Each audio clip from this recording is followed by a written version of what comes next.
नमस्कार दर्शक बंधु आज यही विश्लेषण को समस्त को स्वागत। आज आम एमिति जड़े व्यक्ति विषय कथा हेबा जे 19 शताब्दीर सबुठारु प्रभावशाली तथा एक दुखद जीवन बिताइथिबा राजनैतिक चिंतानायक मानक मध्यरु अन्यतम। तांको नाम हेउची एंटोनियो ग्राम्सी। तांकर चिंताधारा केवल अर्थनीति भितरे सीमित नथिला, बरं यह थिला क्षमता, संस्कृति एवं शिक्षार एक अद्भुत मिश्रण। माने राजनीति विज्ञान और समाज विज्ञान रे यहाको एक माइल खुंट बोली धरा जाए। ठीक अछि, आसंतु एहा उपरे गभीर आलोचना करिबा। टिके भाबंतु तो गोटे मनीषर चिंताधारा केते शक्तिशाली होई पारे जे सरकार ताकू डरी जिवे। 1926 मसिया बेनिटो मुसोलिनींको फैसिस्ट शासन काल ग्रामसी को गिरफ करागला आउ जड़े फैसिस्ट प्रोसिक्यूटर कोर्टे एक भयंकर कथा कहिथिले, एही मस्तिष्क को 20 वर्ष पर्यंत काम करिबारु आमकु अटकाइबाकु पड़िबो। एहा थिला तांकु सबुदिन पाई चुप कराई देबार गोटे प्रयास। किंतु विडंबना देखंतु, तांकु नीरव करिबार एही उद्यम ही शेषरे तांको सबुठारु प्रसिद्ध एवं प्रभावशाली लेखागुड़िकर सृष्टिर कारण पाल्टिथिला। कथारे अछि ना, नियाकु जेते घोड़ेइले भी से लुचेली। तेबे आजिर एही विश्लेषण रे आमे केउ केउ विषय छुईबा। खूब शीघ्र ताहार एक रूपरेख देखिनेबा। प्रथमे दारिद्र्यरु राजनीति पर्यंत तांकर यात्रा, तापरे राष्ट्र द्वारा तांकर कारादंड, सांस्कृतिक आधिपत्यर व्याख्या, बुद्धिजीवी मानकर भूमिका, राजनैतिक परिवर्तन पाए रणनीति एवं शेषरे तांकर प्रभाव और समालोचना। सहज भाषारे कहिले एहा तांकर संघर्षमय जीवनरु आरंभ करी तांकर जटिल तत्व पर्यंत एक संपूर्ण यात्रा हेबाकु जाउछि। 1 नंबर दारिद्र्यरु राजनीति। विभिन्न भारी भारी तत्व विषय कथा हेबा पूर्वरु आसंतु ग्राम्सींको पिलादिनकु टिके फेरीजिबा। तांकर जीवन आदौ सहज नथिला, एकदम अभावनटन भितरे से बड़ होइथिले। ता सांगको मेरुदंडर जख्मा बा स्पाइनाल टीबी रोग कारणरू तांकु आजीवन असंभव जंत्रणा भोगिबाकु पड़िथिला। पिता जेल रे, घरे घोर आर्थिक संकट, किंतु एते सबु प्रतिकूल परिस्थिति सत्वे से पाठ पढ़ारे थिले एकदम मेधावी। इतिहास, साहित्य और राजनीति थिला तांकर प्रिय विषय। तांको जीवनर टाइमलाइन को टिके नजर पकांतु। 1891 रे सार्डिनिया रे जन्म, आउ 1911 रे से ट्यूरिन विश्वविद्यालय को पढ़िबाकु गले। ट्यूरिन सेतबेले इटालीर गोटे बड़ शिल्प सहर। सेठारे रही से गोटे बहुत गुरुत्वपूर्ण कथा अनुभव कले।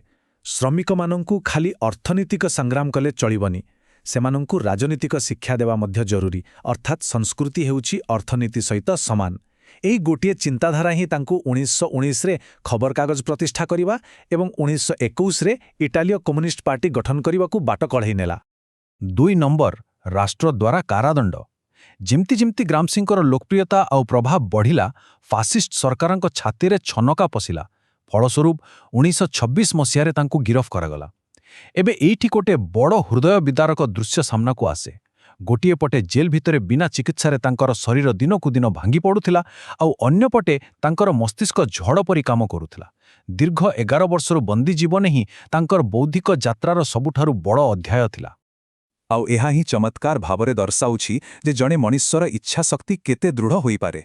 भावन्तु तो रोगरे आक्रांत शरीर, कठोर जेल परिवेश, चारिआडे फैसिस्ट प्रहरी, तथापि से हारी नथिले। से अंधकार कोठरी भितरे बसी से 30 रु अधिक नोटबुक आउ हजार हजार पृष्ठा लेखि पकाइले, जहा परे दुनियारे प्रिजन नोटबुक्स नामरे होइचै सृष्टि कला। एहा केवल किछि कागजपत्र नथिला, एहा थिला तांकर अदम्य साहसर जीवंत उदाहरण।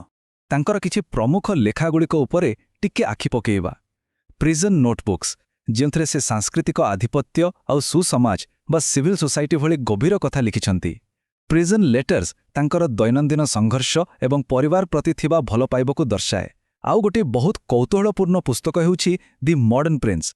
एथिरे से मैकियाभेलिंक धारणार प्रेरणा नहीं समाज रे परिवर्तन आनिबा पई राजनीतिक दल एवं नेतृत्वर भूमिका उपरे निरपेक्ष भावरे आलोचना करिछंती। 3 नंबर सांस्कृतिक आधिपत्यर व्याख्या।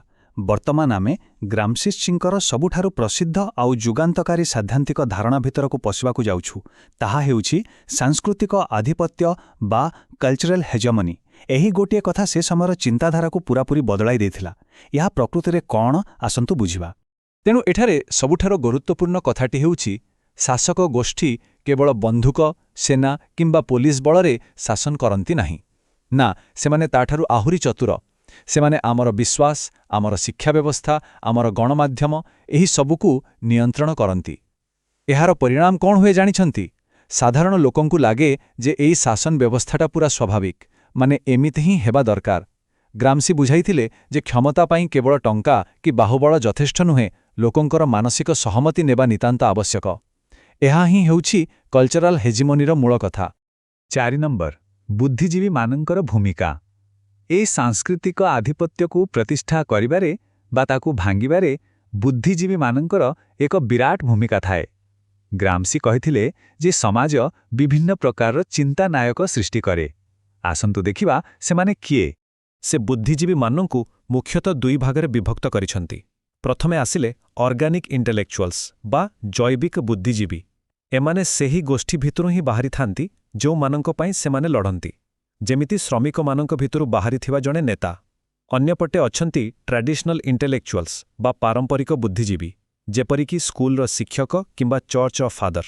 ଏମାନେ ଭାବନ୍ତି ଯେ ସେମାନେ ପୁରା ସ୍ୱାଧୀନ ଏବଂ ନିରପେକ୍ଷ, କିନ୍ତୁ ପ୍ରକୃତରେ ସେମାନେ ଅଜାଣତାରେ ସମାଜର ପ୍ରଚଳିତ ଶାସନ ବ୍ୟବସ୍ଥାକୁ ହିଁ ଅଧିକ ମଜବୁତ କରିଥାନ୍ତି। 5 ନମ୍ବର ରାଜନୈତିକ ପରିବର୍ତ୍ତନ ପାଇଁ ରଣନୀତି।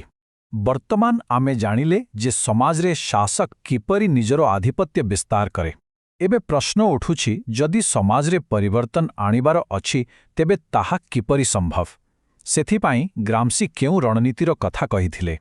ବର୍ତ୍ତମାନ ଏହି ବିଷୟରେ ପ୍ରକୃତରେ ଯେଉଁ କଥାଟି ସବୁଠୁ କୌତୂହଳପୂର୍ଣ୍ଣ ତାହା ହେଉଛି ତାଙ୍କର 2ଟି ସଂଗ୍ରାମର ତୁଳନା। ଗୋଟିଏ ହେଲା ୱାର୍ ଅଫ୍ ପୋଜିସନ୍। ଏହା ହେଉଛି ଏକ ଲମ୍ବା ଆଉ ଧୈର୍ଯ୍ୟର ଲଢ଼େଇ। ରାଷ୍ଟ୍ର କ୍ଷମତା ଦଖଲ କରିବା ପୂର୍ବରୁ ଆପଣଙ୍କୁ ପ୍ରଥମେ ଲୋକଙ୍କ ବିଶ୍ୱାସ ଜିତିବାକୁ ପଡ଼ିବ, ସେମାନଙ୍କ ସଂସ୍କୃତିକୁ ବଦଳାଇବାକୁ ପଡ଼ିବ। ଏହା ମୁଖ୍ୟତଃ ଗଣତନ୍ତ୍ରରେ ଦେଖାଯାଏ। ଏହାର ଠିକ୍ ଓଲଟା ହେଉଛି ୱାର୍ ଅଫ୍ ମ୍ୟାନୁଭର, ମାନେ ହଠାତ୍ ଆକ୍ରମଣ କରି ଗାଦି ଦଖଲ କରିବା। ଗ୍ରାମ୍ସି ବୁଝାଇଥିଲେ ଯେ ଆଧୁନିକ ସମାଜରେ କେବଳ ବଳ ପ୍ରୟୋଗ କାମ ଦିଏ ନାହିଁ, ବରଂ ୱାର୍ ଅଫ୍ ପୋଜିସନ୍ ବା ଧୀରେ ଧୀରେ ସାଂସ୍କୃତିକ ପ୍ରଭାବ ବିସ୍ତାର କରିବା ହିଁ ବାସ୍ତବ ପରିବର୍ତ୍ତନ ଆଣିପାରେ। ଏହାଛଡ଼ା ତାଙ୍କର ଆହୁରି 3ଟି ମୁଖ୍ୟ ଧାରଣା ଅଛି, ଯାହାକୁ ଖୁବ୍ ଶୀଘ୍ର ବୁଝିନେବା। ପ୍ରଥମଟି ହେଲା ସିଭିଲ ସୋସାଇଟି ବା ସୁସମାଜ। ଆମର ସ୍କୁଲ, ମିଡିଆ ଏଗୁଡ଼ିକ ହିଁ ପ୍ରତିଦିନ ଆମ ମୁଣ୍ଡରେ କିଛି ନା କିଛି ଭରି ଚାଲିଛନ୍ତି। ଦ୍ୱିତୀୟଟି ହିଷ୍ଟୋରିକ୍ ବ୍ଲକ୍, ଅର୍ଥାତ୍ ଯେତେବେଳେ ଭିନ୍ନ ଭିନ୍ନ ଗୋଷ୍ଠୀ ନିଜର ଲାଭ ପାଇଁ ଏକାଠି ମିଶି ଏକ ମେଣ୍ଟ ତିଆରି କରନ୍ତି। ଆଉ ତୃତୀୟଟି ହେଉଛି ପ୍ୟାସିଭ୍ ରିଭଲ୍ୟୁସନ୍ ବା ନିଷ୍କ୍ରିୟ ବିପ୍ଳବ। ଏଇଟା ବହୁତ ମଜାଦାର। ଏଥିରେ ଶାସକମାନେ ଦେଖନ୍ତି ଯେ ତଳ ସ୍ତରରୁ ବିଦ୍ରୋହ ହେବାର ଅଛି, ତେଣୁ ସେମାନେ ଆଗୁଆ ନିଜ ଆଡ଼ୁ କିଛି ଛୋଟମୋଟ ସଂସ୍କାର କରିଦିଅନ୍ତି, ଯାହାଦ୍ୱାରା ତାଙ୍କ ଗାଦି ସୁରକ୍ଷିତ ରହିବ। ଦେଖିଲେ ତ କେତେ ଚତୁର ରଣନୀତି। 6 ନମ୍ବର ପ୍ରଭାବ ଏବଂ ସମାଲୋଚନା। ଆସନ୍ତୁ ବର୍ତ୍ତମାନ ଆଗକୁ ବଢ଼ିବା ଏବଂ ଦେଖିବା ଯେ ତାଙ୍କର ଏହି ତତ୍ତ୍ୱ କିପରି ରୂପ ନେଉଛି ଏବଂ ଆଜିର ଦିନରେ ଏହାର ଗ୍ରହଣୀୟତା କେତେ। ଗ୍ରାମ୍ସିଙ୍କ କଥା ତ ସମାଜ ବିଜ୍ଞାନରେ ଏକ ବିରାଟ ପ୍ରଭାବ ପକାଇଛି, କିନ୍ତୁ ଅନ୍ୟ ସମସ୍ତ ବଡ଼ ତତ୍ତ୍ୱ ଭଳି ଏହାର ମଧ୍ୟ କିଛି ସମାଲୋଚନା ରହିଛି। ଆସନ୍ତୁ ସେଗୁଡ଼ିକୁ ମଧ୍ୟ ନିରପେକ୍ଷ ଭାବରେ ଦେଖିବା। କିଛି ବିଦ୍ୱାନ ଯୁକ୍ତି କରନ୍ତି ଯେ ଗ୍ରାମ୍ସି ଯାହା ସବୁ ଲେଖିଛନ୍ତି ତାହା ବହୁତ ବ୍ୟାପକ। ସେଗୁଡ଼ିକୁ ଏକଦମ ସଠିକ୍ ଭାବରେ ବୁଝିବା ଟିକେ କଷ୍ଟ। ଏବଂ ଏହାର ଏକ ବଡ଼ କାରଣ ହେଉଛି ଜେଲ୍ର ସେନ୍ସରସିପ୍। ସେ ତ ଖୋଲାଖୋଲି ସବୁ କଥା ଲେଖିପାରୁନଥିଲେ, ତେଣୁ ତାଙ୍କୁ କଥା ବୁଲେଇ ବଙ୍କେଇ କୋଡ୍ ୱାର୍ଡ ବ୍ୟବହାର କରି ଲେଖିବାକୁ ପଡ଼ୁଥିଲା। ଏଇଥିପାଇଁ ହିଁ ଆଜିର ବିଶେଷଜ୍ଞମାନେ ତାଙ୍କ ନୋଟବୁକ୍ ପଢ଼ିଲା ବେଳେ ଭିନ୍ନ ଭିନ୍ନ ସିଦ୍ଧାନ୍ତ ବାହାର କରିଥାନ୍ତି। କିନ୍ତୁ ଯାହା ବି ହେଉ, ଏହା ତାଙ୍କ କାମର ମହତ୍ତ୍ୱକୁ କେବେ ବି କମାଇ ଦେଇନାହିଁ। ତେବେ ଆଜିର ଏହି ଆଲୋଚନାରୁ ଆମେ ଏତିକି ନିଶ୍ଚିତ ଭାବରେ ବୁଝିଲେ ଯେ କ୍ଷମତା କେବଳ ବନ୍ଧୁକ ମୁନରେ ନଥାଏ, ବରଂ ଏହା ଆମ ମସ୍ତିଷ୍କ, ଆମ ବିଶ୍ୱାସ ଏବଂ ଆମ ସଂସ୍କୃତି ଦେଇ ଗତି କରେ।